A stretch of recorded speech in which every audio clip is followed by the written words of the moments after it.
presidente do segundo ano do programa de especialização do CEPET, né? Fiquei responsável por apresentar esse artigo, um artigo com um tema bem diferente, um tema relacionado à nutrição, tá? Um artigo que foi publicado esse ano na Critical Care, tá? Então, intitulado O efeito de uma maior ou menor entrega de proteína em pacientes criticamente enfermos, né? Foi realizada uma revisão sistemática, uma meta-análise em ensaios clínicos randomizados e controlados, tá? Ele foi publicado, né, com esse autor, o Lee. Ele é um médico anestesiologista, né, da Universidade de Malaya, e ele é considerado assim, um grande estudioso nessa área de nutrição. Antes de mais nada, assim, quando eu peguei o estudo para ler, eu não pude deixar de lembrar de um paciente que está internado comigo lá no São Lucas. 72 dias de UTI, 54 em ventilação mecânica, né, e 62 dias de dieta nasoenteral. Paciente pós-Covid, tá? Meia idade, 40 anos, extremamente sarcopênico, uma circunferência de panturrilha menor que 30, tá? Extremamente desnutrido, com uma albumina sérica de 2, já em programa de diálise, ele evoluiu para uma insuficiência renal, necessitando de diálise 3 vezes na semana, em programa de reabilitação, tanto motora quanto respiratória, e que todos os dias na visita multiprofissional a gente sempre se pergunta nesse paciente crítico crônico o que a gente poderia melhorar, né? E quando conversando com a nutrição, com certeza é um ponto a gente se pensar, né, o que a gente pode agregar no tratamento para esse paciente. E é isso, né? A gente sabe que doenças críticas evoluem com uma perda ponderal e principalmente de massa magra, uma perda de músculo esquelético, e que a administração de proteínas e aminoácidos podem atenuar essa perda e auxiliar na recuperação de pacientes críticos crônicos, né? Mas aí fica a dúvida, qual que é a dose? Qual que é a dose ideal, né? Vários estudos anteriores a esse relatavam uma dose de 1,2 a 2,5 grama por quilo de peso corporal, mas todos os estudos com um grau de evidência muito fraca. Essas revisões anteriores e meta-análises sempre tiraram conclusões diferentes, né? Por exemplo, o Hoffer, ele coloca uma dose de 2 a 2,5 de peso corporal, pode ser ideal, mas que na conclusão do estudo ele coloca como uma baixa evidência. Uma revisão de 14 ensaios clínicos randomizados, eles não encontraram nenhuma relação entre proteína e mortalidade, e inclusive testaram imunonutrição. E esse último estudo ele colocou 6 ensaios clínicos randomizados, mas eles não foram capazes de concluir qualquer relação entre o fornecimento de proteína e melhora de dados clínicos, né? Então, frente a todas essas limitações de estudo, de não encontrar evidência forte, né, vem esse estudo para que a gente consiga realizar uma revisão sistemática, né, em estudos randomizados controlados, para a gente avaliar o efeito da dose, seja maior ou menor, com uma quantidade de energias iguais entre os grupos comparáveis, em resultados clínicos e centrados no paciente e em pacientes clinicamente gravemente enfermos, né? Então, foi coletado vários estudos em bases de dados, desde o início do banco até dia 1º de abril desse ano, sendo nenhuma restrição de idioma colocado, né?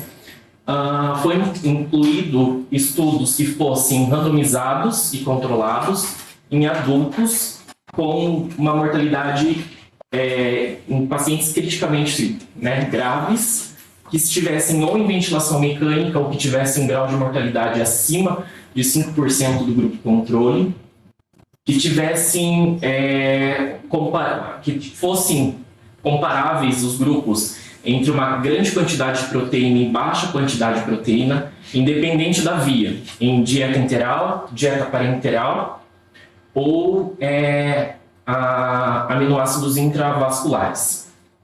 e que tivessem desfechos clínicos e centrados nos pacientes. Então foram excluídos alguns estudos que tivessem pacientes de cirurgia eletiva ou resultados bioquímicos, metabólicos ou de nutrição que não tivessem efeito clínicos, e que estudos que tivessem imunonutrição, ou seja, o uso de glutamina ou arginina que tivessem que fosse um viés aí no estudo. Todos os estudos eles foram catalogados por 2 autores e que cada estudo foi avaliado individualmente, né, através desse score, com diversos pontos, e todos eles no final davam uma somatória de pontos, sendo 14 uma pontuação máxima que relatassem a qualidade do estudo. Todos os estudos foram analisados, meta-analisados por efeitos aleatórios, para estimar o risco relativo em desfechos dicotomizados e diferença absoluta de médias em desfechos contínuos. Todos os dados desses estudos eles foram revisados e colocados em 5 grandes categorias. O primeiro em resultados nutricionais, como a média de proteína por dia e energia. Em desfechos clínicos, mortalidade sendo ela global, de UTI, hospital, 28 dias e acima de 60 dias. A escolha da mortalidade dentro do grupo foi relacionada ao maior grau de mortalidade, complicações infecciosas, permanência de UTI e hospital e duração de ventilação mecânica. Também colocaram resultados musculares, com uma variação de percentual de massa muscular e de força, alta para a unidade de reabilitação e medidas físicas de qualidade de vida. Então, dentro da procura por estudos, foi encontrado 4.220 estudos, e pelos critérios de inclusão e exclusão, ao todo chegamos a 19 estudos que foram encontrados com esse perfil, né, desse perfil metodológico. E tivemos os seguintes resultados. Então, desses 19 ensaios clínicos randomizados, tiveram 1.731 pacientes com um intervalo de tamanho de amostra de 14 a 474. Foram estudos realizados praticamente no mundo todo, 7 na Europa, 4 na Austrália, 4 na Ásia, 2 na América do Norte e 2 na América do Sul.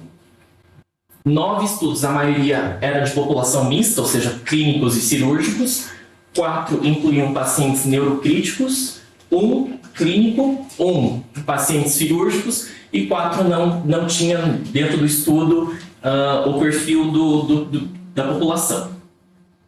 A maioria dos estudos usaram a via enteral, só 3 usaram a via parenteral ou a estratégia de entrega intravenosa de aminoácidos. A intervenção, né, o uso de iniciar a dieta foi dentro das primeiras 72 horas da admissão, na maioria dos estudos. Desses 16 estudos que usaram a via enteral, 9 deles alcançaram uma proteína mais alta, usando uma formulação que entregasse maior conteúdo de proteína. E a duração do estudo, da intervenção, foi de 3 a 28 dias. Então, os resultados, comparando, né, nos gráficos, a gente vê em relação à entrega de proteína, né? A gente vê a estratégia enteral, a estratégia parenteral ou intravascular e aqui o total dos grupos, sendo a quantidade maior de proteína, menor de proteína e a média em diferença. E aqui a gente vê o gráfico em floresta. Tá? Então, a gente vê que 11 estudos relataram a entrega de nutrição, né? E a gente percebe que houve, né, essa diferença aí entre uma média diária de 0,48 grama por quilo, né? Significativamente com significância, né? A entrega da energia não foi diferente entre os grupos, né? Avaliando em quilocaloria, quilo-dia, né? Então a gente percebe que toca a linha de risco relativo, né? Então não teve significância, né? A entrega não foi diferente entre os grupos que entregaram maior quantidade de proteína e menor. Dos 19 estudos, 15 relataram resultados com mortalidade, né? Então, não teve diferença entre os grupos que entregaram mais ou menos. Então, ou seja, não existe relação de quantidade de proteína com mortalidade, né? A gente percebe no resultado dos subgrupos enteral, nos grupos parenterais e no grupo total também não tendo diferença. E quando a gente descreve a mortalidade dentro da UTI hospitalar em relação a tempo menor ou maior, também não houve diferença. Já relacionado a complicações infecciosas, a gente também percebe no gráfico que não teve diferença, né? Não houve diferença nas complicações. Foram 7 estudos que relataram essa incidência de infecção e todos eles em dieta enteral.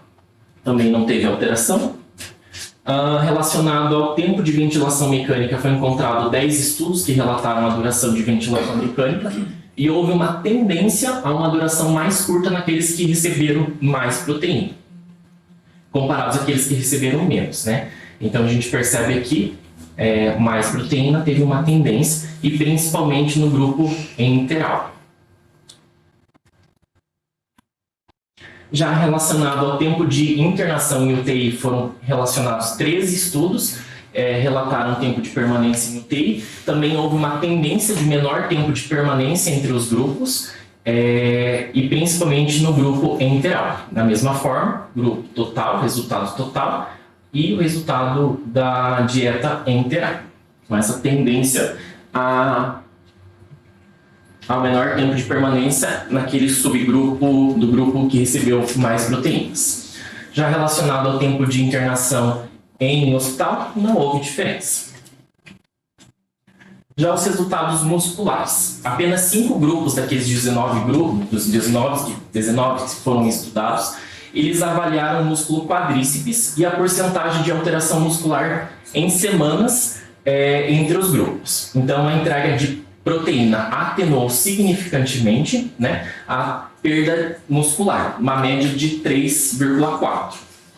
Né? E esse resultado principalmente foi atribuído à dieta enteral. Né? Parenteral não teve, mas a gente percebe aqui na entrega enteral teve uma diferença significativa. Já relacionado à força muscular, alta para a reabilitação e qualidade de vida, não teve nenhuma diferença. Bom, e que então a gente chegou à conclusão até então? Então, descobrimos então que uma entrega de proteína maior que 0,48 grama por quilo não teve efeito significativo na mortalidade. Então, você entregar mais proteína não vai alterar a mortalidade daquele paciente. E outros resultados clínicos também não teve alteração. No entanto, você entregar mais proteína tem uma tendência aquele paciente sair antes da ventilação mecânica e ter uma alta da UTI antes, tá? Principalmente naqueles que tivessem uma nutrição enteral, tá? Cerca de uma redução de 0,73 dias em ventilação mecânica e uma redução de cerca de 1 dia de tempo de internação em UTI. E naqueles 5 estudos que foram relacionados à parte muscular, avaliação muscular, a quantidade mais elevada de proteína, houve uma atenuação significativa da perda muscular em 3% por semana. Tá? Mas esses estudos ainda, né, dentro da discussão desse artigo, ele comenta que os resultados ainda são muito imprecisos. Tá? E isso que é percebido nesse estudo. Né? Claro que teve estudos prospectivos anteriores, né, que comentaram que proteínas mais altas estão associadas a uma mortalidade mais baixa em UTI, né? E outro estudo observacional também associou a uma redução de mortalidade, o que a gente não percebeu nesse estudo, né? O estudo foi um estudo grande, também foi encontrada uma associação dependente do tempo, né? E sendo que nos primeiros 3 dias desse estudo foi usada uma baixa quantidade de proteína e com aumento progressivo ao longo dos dias até encontrar até 7 dias, tendo uma quantidade maior de proteínas progressivas. E isso fez com que a mortalidade fosse menor em 6 meses. Então, a conclusão desse estudo foi que aumentos progressivos também impactaram na mortalidade, né? A análise desse outro estudo, ele descobriu que a cada grama por quilo de proteína na semana está associada a um risco aumentado na mortalidade. Enquanto que a proteína mais alta em 7 dias foi associada a um risco reduzido da mortalidade. Então, se a gente vê esses outros estudos, a gente pode concluir que a dose ideal está relacionada ao tempo, né? Coisa que dentro desse estudo, né, do Lee, ele não corroborou, né? Porque todos os pacientes receberam dieta no início dos 2 dias e isso não alterou a mortalidade, não alterou desfechos centrados no paciente.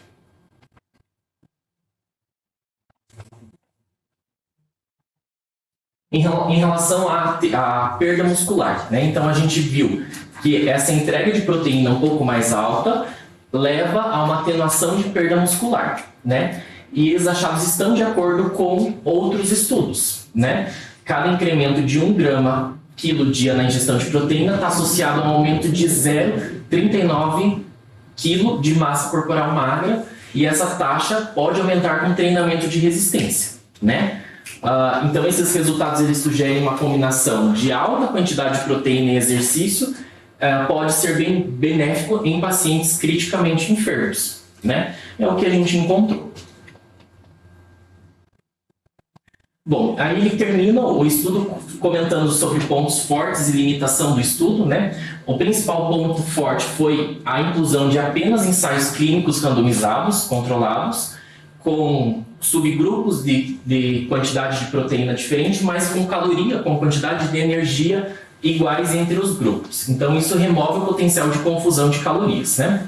E a exclusão de estudos com fórmulas imunomoduladoras, né? Glutamina, arginina. Já ele comenta sobre as grandes limitações. A maioria dos estudos incluídos eram de qualidade moderada, né? Lembra que a gente já, dentro do resultado, eles avaliaram a qualidade dos estudos que foram inclusos e eram pequenos e unicêntricos. Os resultados da massa muscular são derivados de apenas 5 estudos, então é muito poucos estudos para que a gente consiga definir sobre relacionado à perda muscular. E o risco de viés, claro que é alto pela quantidade de estudos. E a meta-análise foi realizada com aproximadamente 1.000 pacientes e que esse valor de amostra pode ser muito baixo para você detectar uma diferença na mortalidade acima de 60 dias. Bom, então concluindo, né, em pacientes gravemente enfermos, uma quantidade maior de proteínas iniciada dentro dos primeiros 3 dias, tendo uma duração de 3 a 28 dias, não está associada à alteração da mortalidade. Ou em qualquer momento, e duração de ventilação, permanência de UTI ou complicações infecciosas. Aqueles que usaram dieta integral têm uma duração significativamente menor de ventilação mecânica, porém tem viés aí em relação porque poucos estudos. Naqueles 5 estudos houve uma maior quantidade, uma diminuição dessa perda atenuada de massa muscular, né? E isso pode ser com que melhore a força muscular, o destino da alta qualidade de vida, mas infelizmente são 5 estudos, então o risco de viés é muito grande. Ele conclui falando sobre mais estudos necessários para confirmar esses achados e que precisa, né, concentrar mais resultados centrados no paciente, como função física e resultados na qualidade de vida. Eu também, né, tenho acho que um ponto pessoal para comentar sobre o estudo em relação à parte de insuficiência renal, né? Nenhum estudo comentou sobre a quantidade de proteína comparado a pacientes com insuficiência renal, né? Como eu comentei anteriormente sobre aquele paciente que me veio à cabeça, então acho que também precisa mais estudos e principalmente estudos relacionados a essa insuficiência renal. É isso.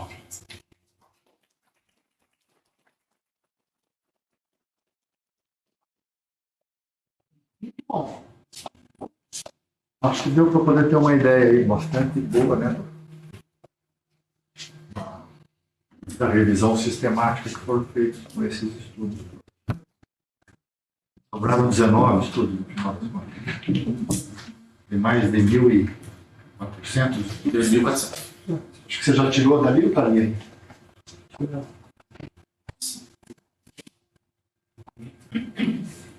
Acho que só dá uma olhadinha no, Isso, 4.220.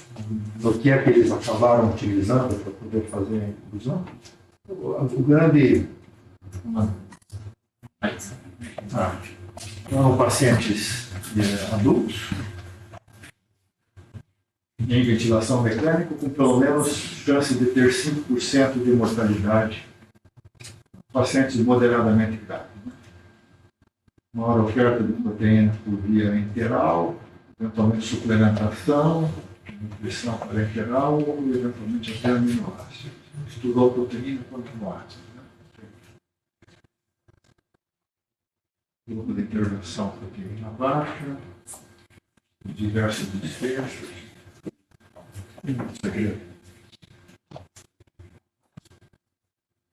Tá. Parece estar atento. De uma forma assim mais, olhou meio esbugalhado. Eu acho isso que eu acho fantástico a parte de nutrição, entendeu? É algo que a gente discute na beira lei todo dia, né? Principalmente a gente que está vendo o Covid aí diariamente, né?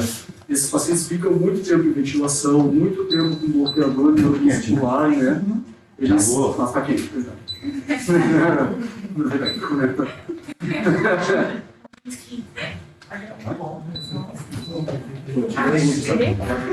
Confortável. Obrigado, David. Estava no quente, agora está no frio. Depois vocês me dizem se tá bom ou não. Daí, Gustavo. Então, a gente acaba vendo muito desses pacientes aí nos UTIs, né, que nós trabalhamos, é sempre um desafio, tanto para a gente reabilitar eles, quanto para tirar da ventilação. O caso que o Alisson trouxe, o paciente dele lá do São Lucas, é um caso ótimo, né? A gente está com um desse hoje no HR, pacientes extremamente já amados, sarcopênicos, que ficam piores, e a gente conversa com a Nutri, manda suplemento, tira o paciente do leito, faz fisioterapia, mesmo assim tem uma grande dificuldade de ganhar peso, de ganhar força, grande dificuldade de ventilação. E a gente sempre fica naquela, putz, mas não dá para aumentar o aporte, o que a gente faz, mais proteína ou não. Eu acho que o Alisson trouxe um artigo que respondeu bastante coisa para a gente, né? Ele já vem fazendo algo que é certo, é uma grande dificuldade para renutrir esses pacientes. Né?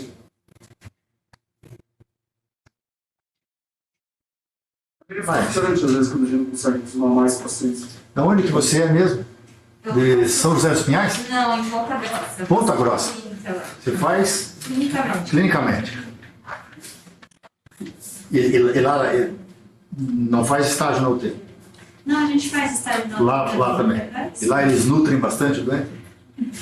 É bem semelhante com aqui, que eu venho acompanhando na Santa Casa, né? Tem equipe nutricional que acompanha. A gente tem que iniciar a dieta logo que seja possível, né? Mas eu confesso que não tenho muito acompanhamento de pacientes com Covid que ficam tanto tempo internados, assim. O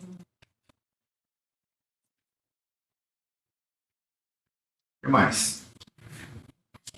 Bruno. O assunto é muito legal e é uma deficiência para mim, eu preciso estudar mais. A gente estuda tanta coisa e nutrição é um elo fraco.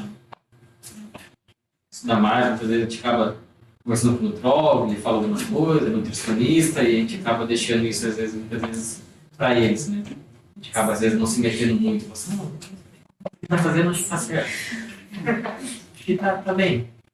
Pode fazer isso? Pode. Pode. Pode acreditar. Não, tá bem, tem estase. Tá tudo certo. Mas eu acho que... Exato. Não, se eu ficar com estase, diminui.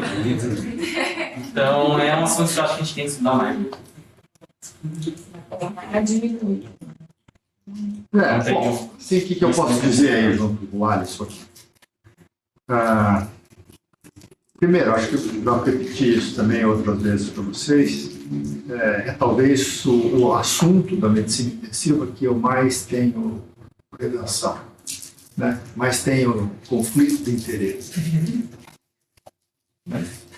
Então, tudo que eu disser tem que colocar um asterisco na frente, provavelmente não é verdadeiro. Vou ver uma visão muito preconceituosa da minha parte com relação ao suporte nutricional. Porque, a princípio, não acredito que o suporte nutricional possa modular a resposta clínica. Acho que há uma hipótese de que, na década de 90, eu abracei com oferta periférica de oxigênio, com várias outras. Umas ainda persistem e essa, ao longo do... Inclusive de ter feito uma tentativa assim forte do ponto de vista profissional de trazer para o intensivista as decisões de poder fazer a prescrição da nutrição parenteral, lateral. Isso foi no final da década de 90, mais ou menos, na virada do século. E a sociedade, naquele momento, perdeu para uma sociedade de nutrição que estava em formação. E hoje a prescrição do suporte nutricional de unidade de terapia intensiva são feitas por nutrólogos. Né? Precisa de ter um título de nutrologia. Então, houve uma disputa lá atrás, em determinado momento, antes até do tempo que eu fui presidente da ANI. Mas, enfim, eu fui perdendo a esperança de que a gente pudesse modular a resposta inflamatória ou interferir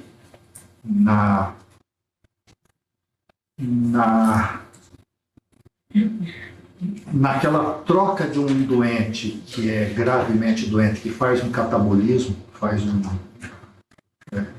uma autofagia por causa da grande resposta inflamatória, que isso pudesse ser contrabalançado com suporte nutricional, com alta quantidade de energia, com alta quantidade de proteína, com ômega 3, com arginina, várias substâncias que pudessem modular a resposta inflamatória e a gente contrabalançar essa situação fisiológica e, ao invés do organismo entrar no catabolismo, isso pudesse ser minimizado ou, eventualmente, até induzir anabolismo com o suporte nutricional com alta quantidade de energia e de proteína. Os estudos, todos eles foram se mostrando de que quando você faz estudos de alta qualidade, dá para poder atrasar um pouco o suporte nutricional, tem que respeitar o trato gastrointestinal. O trato gastrointestinal sofre. Ele é uma disfunção importante na fase aguda do doente crítico. Todos nós jejuamos quando a gente fica doente. Isso deve fazer bem. Né? Você querer já no segundo dia, já querer fazer 2.000 de calorias, 2 gramas de proteína por quilo de peso, e achar que um doente com sepsis que está mal controlado, a gente pode com arginina, com glutamina ou com ômega 3 modular a resposta inflamatória, era muito inocente. Né? E os estudos foram sistematicamente mostrando que é preciso ter calma, dá para poder esperar 24 horas.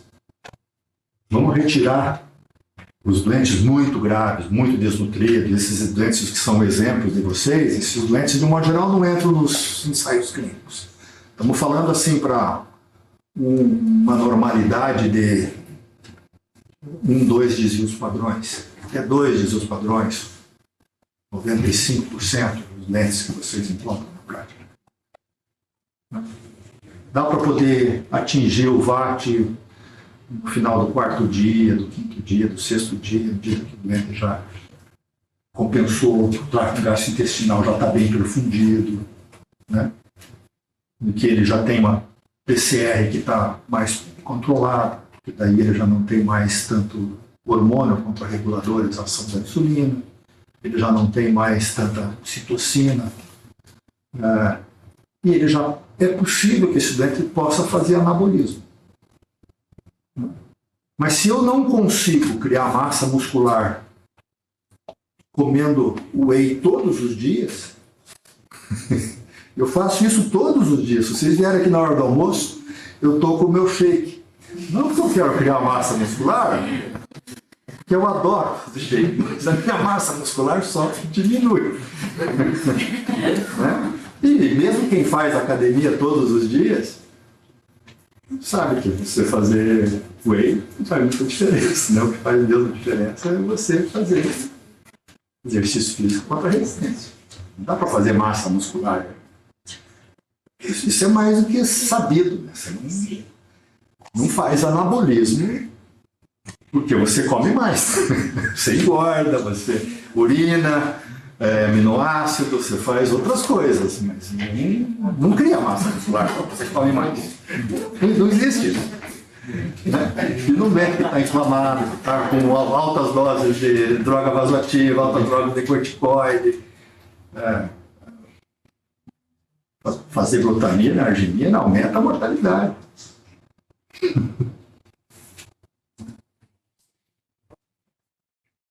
Então, você pega o up-to-date de hoje, agora, aberto agora, de suporte nutricional no paciente criticamente enfermo. Aqui, vamos lá para os resumos, só os resumos.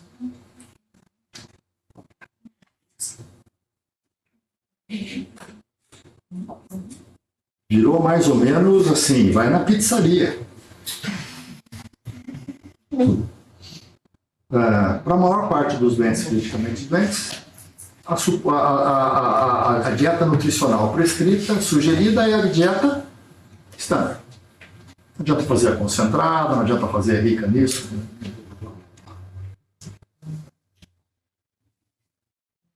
Suplementação de ômega 3, antioxidante, glutamina,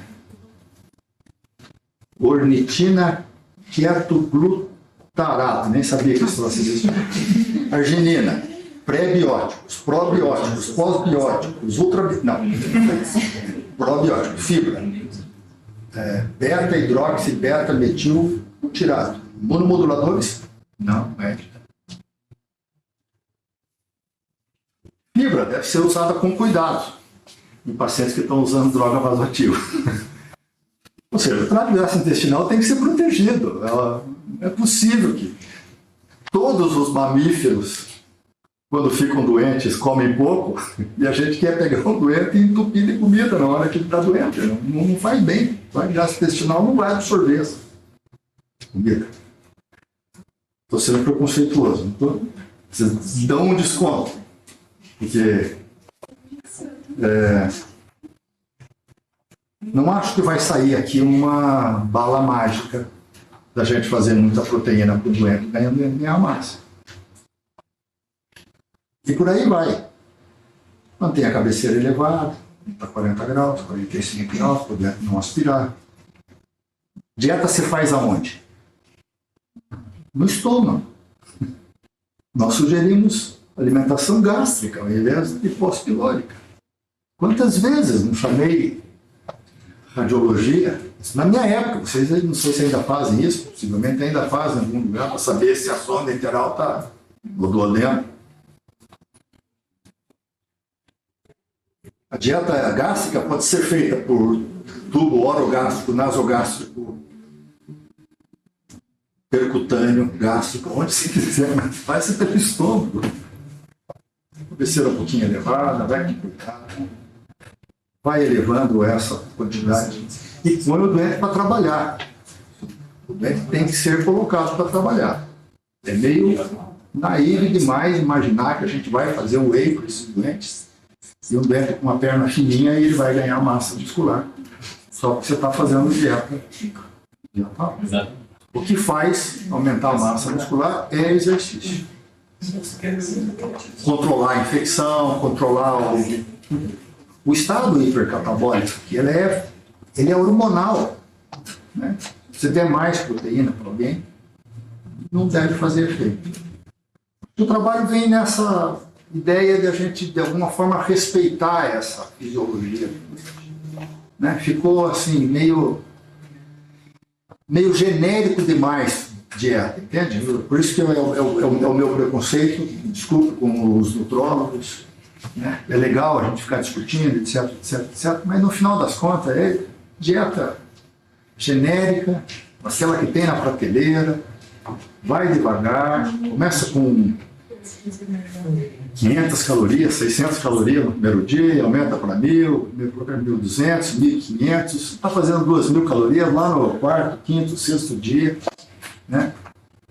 1 grama de proteína por quilo de peso, um pouquinho mais, um pouquinho menos. Controle o processo inflamatório, põe o doente para poder andar, à medida que ele vai começando a andar, aí vale a pena fazer um pouquinho mais de proteína. Se ele não tem massa muscular, vai sair da onde? Vai sair da dieta, obviamente. Mas só se ele estiver com todo o mecanismo que levou ao catabolismo controlado e se ele puder fazer exercício contra a resistência. Se ele não fizer exercício contra a resistência, ele não vai fazer massa muscular. Se ele puder andar, sair do leito, fazer um pouco dele. Talvez valha a pena fazer um pouquinho de testosterona. Um doente crítico numa fase mais avançada. Talvez. Né? Os estudos são pequenos, não parece ser muito complicado de fazer. Mas é assim, faz sentido na teoria. Né? Os doentes com insuficiência renal já se mostraram que se você fizer muita quantidade de proteína, eles podem fazer um pouquinho mais de uremia. Mas o doente que está internado na unidade de terapia intensiva está fazendo diálise. Acho que isso não é um problema. Né? Ele precisa de proteína. Você não vai desnutrir um doente só porque ele pode entrar. Então, aqui mesmo, né, tem uma parte aqui que fala do doente com insuficiência renal, tem 2 trabalhos, mesmo os doentes com insuficiência renal, eles toleraram até 2,5 gramas de proteína por quilo de peso por dia. Eu não estou completamente atualizado, não sei que trabalhos são esses, mas eu diria a princípio que me parece fisiologicamente bastante aceitável que o doente, mesmo com insuficiência renal, ele possa receber a mesma quantidade de dieta de nitrogênio que um doente que não está com insuficiência renal. Não é porque ele está dentro da UTI, você está monitorizando isso constantemente, não é aquele doente que vem fazendo diálise crônica, né? Porque eventualmente pode entrar em uremia mais frequentemente. Mas mesmo para esses, você às vezes aumenta um pouquinho o tempo de diálise e põe o dente para comer. Se o dente se desnutre, a mortalidade é alta. Quem tem alguma visão diferente? Não, acho que o trabalho só vem sustentar essa mesma ideia. Acho que, assim, claro, se a gente for pensar num doente que vai ficar 2 meses, 3 meses internado na unidade de terapia intensiva, a dieta vai fazer diferença. Se para um doente que vai ficar 1, 2, 3 semanas, ainda uma dieta genérica, ainda tirar do leito o mais rápido possível, controlar a infecção, e para um doente crítico crônico, dá uma pensadinha nesse texto. Ok?